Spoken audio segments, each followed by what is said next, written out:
वो तो खुलेआम जो होती है ना, वो डकैती होती है। मोदी जी डकैती डलवाते हैं अपने लोगों से। बैलेट पेपर में मोदी जी अपनी पूरी ताकत लगा लें। मोदी जी ये कर ले, मैं बार बार बोल रहा हूँ इस बात को, कि वो अपने खिलाफ लालच दे के लोगों को या डरा धमका के किसी एक कैंडिडेट को भी ना खड़ा होने दें। मोदी जी को लोग मेरे ख्याल से नोटा से ही हरा देंगे। नोटा में इतने वोट चले जाएंगे कि मोदी जी नोटा से ही हार जाएंगे। तब तो शर्म आएगी, तब इस्तीफा देना पड़ेगा। अब शक ये पैदा हो गया कि क्या मोदी जी अब भी चाइना और पाकिस्तान के जासूसों की मदद लेके ईवीएम से चुनाव करा पाएंगे या नहीं करा पाएंगे। ये वोटों के प्राइम मिनिस्टर नहीं है, वो बीजेपी वोटों की सत्ताधारी पार्टी नहीं है, ये ईवीएम की सत्ताधारी पार्टी है। यकीन हो गया, ये ईमानदार प्रधानमंत्री नहीं है, ये बेईमान प्रधानमंत्री हैं। ये चंडीगढ़ में रंगे हाथों डकैती करते पकड़े गए हैं। कम से कम अब तो आप इनके घर का घेराव करो। जनता हमारी ड्यूटी लगा रही है, हम कुछ नहीं कर रहे भाई अपने आप। फ्रॉड इनका नेचर है। कभी कभी कोई गलती से ईमानदारी का काम भी कर लेना चाहिए मोदी जी को, अमित शाह जी को और मोहन भागवत जी को। इनकी भाई नेचर से फ्रॉड है। जो 15 लाख फ्रॉड, 2 करोड़ नौकरियां फ्रॉड, 1 इंच कोई नहीं घुसा फ्रॉड, 56 इंच फ्रॉड। डिग्री का तो मुझे पता नहीं, डिग्री छुपाएंगे दिखाएंगे नहीं। अब ईवीएम की मशीनें दिखा रहे हैं गली गली गांव गांव जाके। पहले कहते थे हम दिखाएंगे नहीं। सटीक खबरों का सीधा असर। आप देख रहे हैं एनसीआर समाचार, खबर भी असर भी। अरेस्ट कर लेंगे हम, अब खुद ही अरेस्ट होने जा रहे हैं। अब क्या करेंगे? अगर इस देश में से 10 करोड़ लोग जेलों में जाने को तैयार हैं, तो हम भी देखेंगे मोदी जी एक स्टेप कैसे ले लेंगे आगे। फिर तो उन्हें संविधान के हिसाब से चाइना से लड़ना ही पड़ेगा ना। फिर तो हमारा सबसे बड़ा मुद्दा इस वक्त ये है कि मोदी जी चाइना से अपनी 4,500 किलोमीटर जगह, जो वो सुब्रमण्यम स्वामी साहब कह रहे हैं चाइना से डर के नहीं वापस ले रहे हैं, वो है। तब तो मजबूर करेगी देश की जनता उन्हें कि सेना को छूट दे दो। आप सेना के ऊपर दबाव मत डालो, जैसे आपने सुप्रीम कोर्ट के ऊपर दबाव बना रखा है। सेना को आप फ्री कर दो, वो अपने आप चाइना से जमीन छीन। महमूद पाशा जी, अभी आपकी मीटिंग में जो है हमने सुना है कि भाजपा को हराना नहीं है, अपने आप को जिताना है। ऑटोमेटिक तो चोर अपने आप को जिताने का मतलब है कि मतलब जेल में अपने आप को डाल दिया तो अपने आप को चमकाना दिखाना मतलब हो जाएगा, उससे रंग लाएगा। बिल्कुल, देश की आजादी जेल जाने से तो मिली थी जी, तो वही है। हम लोग यही कह रहे हैं ना, हम लोगों को किसी को हराना नहीं है, हम लोग सब जीत जाएंगे। वैसे तो अगर ईवीएम ही हट गई तो कोई मेहनत करने की भी जरूरत नहीं पड़ेगी। पेपर बैलेट से चुनाव होंगे मोदी जी की, वैसे 40 सीटें नहीं। कहाँ से आप तो जेल जा रहे हैं? जेल जाके ही हटेगी। आप फॉर्मूला समझ लीजिए, जिस चीज से डरा रहे हैं देश की जनता को, अब हम लोग जेल जाने लगेंगे तो देश की जनता का जेल का भी डर एक जो है वो निकल जाएगा। फिर क्या बचेगा हथियार मोदी जी के पास। पेपर की भी चोरी हो रही है, आपने देखा होगा। चोरी नहीं डकैती हो रही। चोरी मत बोला करिए आप तो ईमानदार पत्रकार हैं। डकैती को डकैती बोलिए। चोरी वो जो होती है वो छुप के होती है। वो तो खुलेआम जो होती है ना, वो डकैती होती है। मोदी जी डकैती डलवाते हैं अपने लोगों से। जेल जाकर तो आप सुरक्षित हो जाएंगे, और जनता का क्या होगा? हम तो सबको कह रहे हैं सब सुरक्षित हो जाओ। हम तो यही कह रहे हैं 100 करोड़ की 100 करोड़ जनता सुरक्षित हो जाए, जेल में आ जाए। हम तो खुद ही कह रहे हैं ना, हम तो इस्तीफा दे रहे हैं। हम चाहते हैं सब लोग अब जेल जाके सुरक्षित हो जाए, और मोदी जी जो है असुरक्षित हो जाएंगे। हम लोग जेल जाएंगे, मोदी जी सबसे ज्यादा। जेल भरो आंदोलन जो है, ईवीएम से भी गड़बड़ है, तो तीसरा ऑप्शन क्या है आप लोग? बैलेट से हम लोग फिर भी पकड़ सकते हैं, जैसे चंडीगढ़ की चोरी पकड़ी गई। इसीलिए तो बैलेट पेपर से डर रहे हैं मोदी जी कि ये अगर वो डकैती डालेंगे तो पकड़े जाएंगे रंगे हाथों, जैसे अभी पकड़े गए मोदी जी। अगर ईवीएम में तो नजर नहीं आता ना कि कागज पे क्या लिखा है, तो नजर आ गया पकड़। हम क्यों बैलेट पेपर की बात कर रहे हैं? बैलेट पेपर में मोदी जी अपनी पूरी ताकत लगा लें। मोदी जी ये कर ले, मैं बार बार बोल रहा हूँ इस बात को, कि वो अपने खिलाफ लालच दे के लोगों को या डरा धमका के किसी एक कैंडिडेट को भी ना खड़ा होने दें। मोदी जी को लोग मेरे ख्याल से नोटा से ही हरा देंगे। नोटा में इतने वोट चले जाएंगे कि मोदी जी नोटा से ही हार जाएंगे। तब तो शर्म आएगी, तब इस्तीफा देना पड़ेगा। हम मन से खड़े होकर कहते हैं कि 2024 में ईवीएम से वोट नहीं होने देंगे, मतलब धमकी टाइप से देते हैं। मैं नहीं देता। मैं आप मेरी बात दिमाग से ध्यान से सुना करो। आप जनता ने हमारी ड्यूटी लगाई है। जनता ये कह रही है हम नहीं होने देंगे। जनता देश की मालिक है। 150 करोड़ देश की जनता जो चाहेगी वो होगा। एक 56 इंच 56 मिलीमीटर या नैनोमीटर जितने की भी छाती है उनकी, नाप के तो देखी नहीं किसी ने कभी। उसके कहने से कुछ नहीं होगा। एक आरएसएस के मोहन भागवत जी के कहने से कुछ नहीं होगा। देश की जनता नहीं होने देगी, वो उन्होंने ऐलान कर दिया है भाई। महमूद जी, आखिरी सवाल रखना चाहूंगी कि ये जो जेल भरो आंदोलन है, ये SC ST के लिए है, संविधान के लिए है, या फिर आम जनता के लिए है, बैलेट पेपर के लिए है? संविधान बच गया, ये संविधान के लिए। संविधान के हिसाब से सब चलेंगे। संविधान से चोरी करके, संविधान से बच के, आंख मिचोली खेल के कोई काम नहीं करेगा। फिर ना पेपर बैलेट का भी तो अपने आप काम हो जाएगा। संविधान और कानून चाहता है पेपर बैलेट से चुनाव हो। ये तो फ्रॉड करके ईवीएम से चुनाव कराया जा रहा है। ये भी मैं बार बार ऐलान कर चुका हूँ।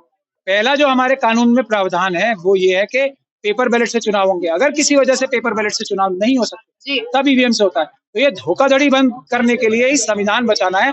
संविधान बच गया तो हर एक देश का नागरिक बच जाएगा, खुशहाल हो जाएगा।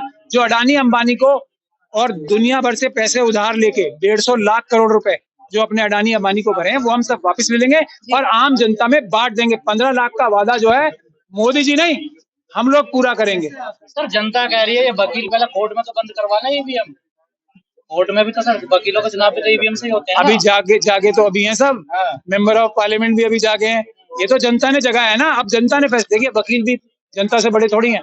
वकील भी तो जनता के नौकर हैं। अब तो जनता कह रही है ना। तो पहले कोर्ट में बंद करवाइए ना सर ईवीएम। अब तो सब जगह बंद होगी। हाँ। अब कोई चुनाव हो जाए ईवीएम से। अब चंडीगढ़ के बाद तो खुद ही लोग कह रहे हैं अब तो पेपर बैलेट से होंगे। कम से कम भाई पकड़ तो लेंगे। अब किसी कोर्ट में करा के दिखा दे चुनाव ईवीएम से, हम भी देखेंगे। नए नए खुलासे हो रहे हैं ईवीएम को लेकर, एक शक पैदा हो गया है देश में। शक? अब शक नहीं पैदा हो गया। अब शक ये पैदा हो गया कि क्या मोदी जी अब भी चाइना और पाकिस्तान के जासूसों की मदद लेके ईवीएम से चुनाव करा पाएंगे या नहीं करा पाएंगे। पेपर बैलेट से ही चुनाव होंगे, शक नहीं। देश के 99.9 जनता को ये यकीन हो चुका है कि ईवीएम के प्राइम मिनिस्टर हैं ये वोटों के प्राइम मिनिस्टर नहीं है। वो बीजेपी वोटों की सत्ताधारी पार्टी नहीं है, ये ईवीएम की सत्ताधारी पार्टी है। यकीन हो गया। आप मोदी जी को बड़ा इल्जाम लगा रहे हैं आप।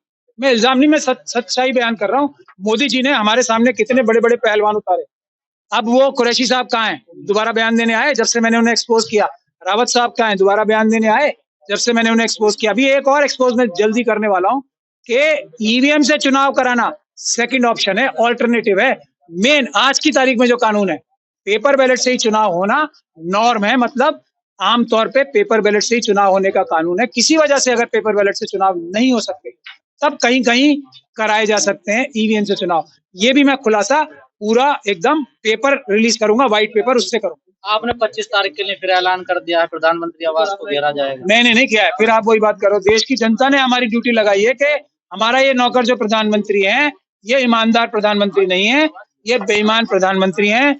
ये चंडीगढ़ में रंगे हाथों डकैती करते पकड़े गए हैं। कम से कम अब तो आप इनके घर का घेराव करो। जनता हमारी ड्यूटी लगा रही है। हम कुछ नहीं कर रहे भाई, अपने आप कुछ नहीं कर। सुप्रीम कोर्ट पे भी अब सवाल खड़े हो रहे हैं, खासकर चीफ जस्टिस पे भी। वो भी जनता कर रही है, हम थोड़ी कर रहे हैं। जनता ने हमें बताया कि तुम जाके सुप्रीम कोर्ट में जो हमारे चीफ जस्टिस नौकर हैं, ये भी इनके मन में थोड़ा डर है। जाओ, हमारा आदेश है तुम्हें, इनके हाथ मजबूत करो। ये जाके कहो सुप्रीम कोर्ट तुम संघर्ष करो, पूरे देश की जनता तुम्हारे साथ है। वो कर रहे हैं। हम तो जनता के गुलाम हैं, हम जनता की हर बात मानते हैं। हम भी नौकर हैं। कहा जा रहा बोलते कुछ है करते कुछ है। हम तो जो बोलते हैं वही करते हैं। आप बताइए हमने कौन सी ऐसी बात कही जो हमने ना की हो? हमने कहा साहब नहीं, वो ये कहा जा रहा है, ये नहीं बोलते कुछ है करते कुछ भी कहा जा रहा होगा। जनता है भाई, वो मालिक है, अपने नौकर के बारे में कुछ भी बोल सकती है। मगर ये जो बोला जा रहा है कि वो बोलते ज्यादा हैं करते कम है, ऐसा भी जनता बोल रही है कि वो जो ओरली बोलते हैं वो कलम से नहीं लिखते हैं, मतलब टाइप करके ऑर्डर वो पास नहीं करते। ये भी जनता का सवाल है भाई। जनता अपने नौकर से कुछ भी सवाल कर सकती है। चीफ जस्टिस भी तो जनता के नौकर ही हैं। ये तो बड़ी बात है ना। उन्होंने कहा लोकतंत्र की हत्या हुई है चंडीगढ़ में। तो यही जनता कह रही है ना, ये लिखित में ऑर्डर क्यों नहीं पास किया? यही तो जनता का सवाल है उनसे कि आप लिखित में ऑर्डर पास करो, डरो मत।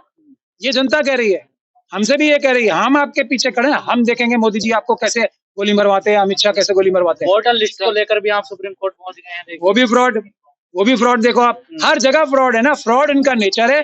कभी कभी कोई गलती से ईमानदारी का काम भी कर लेना चाहिए मोदी जी को, अमित शाह जी को और मोहन भागवत जी को। इनकी बाई नेचर से फ्रॉड है।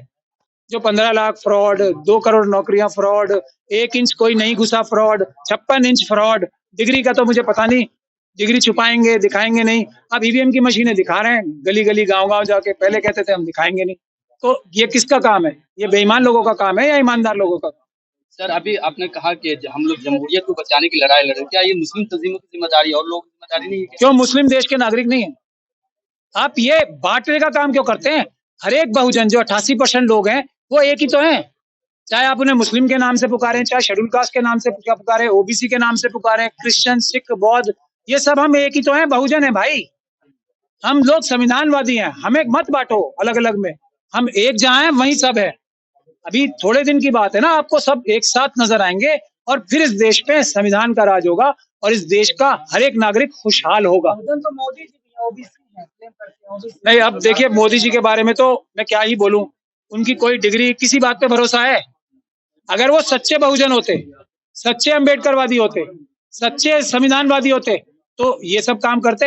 उनके ऊपर क्या, उन्हीं की पार्टी के लोग, उन्हीं के वकील ये इल्जाम लगाते, राम जेठमलानी साहब ने कहा वो चीटर हैं अमित शाह जी और मोदी जी के लिए, उनकी बात का कभी खंडन नहीं किया। अब सुब्रमण्यम स्वामी जी कह रहे हैं वो चाइना से डरते हैं, 4,500 किलोमीटर जगह जो है उन्होंने चाइना को अपने आप दे दी और वो उसका कुछ नहीं कर रहे क्योंकि वो चाइना से डरते हैं। अब वो चाइना के डर का मैं दो और दो मिला रहा हूँ ना कि ये पेटीएम का जो मुद्दा है शायद स्वामी जी, सुब्रमण्यम स्वामी जी ये उठाने वाले थे उनके चाइना के कनेक्शन दिखाने के लिए। इस डर के मारे उन्होंने पेटीएम के खिलाफ एक आधा अधूरा मतलब हाफ जिसको कहते हैं ना कच्चा पक्का केस डाल दिया ताकि पेटीएम को बचा सके।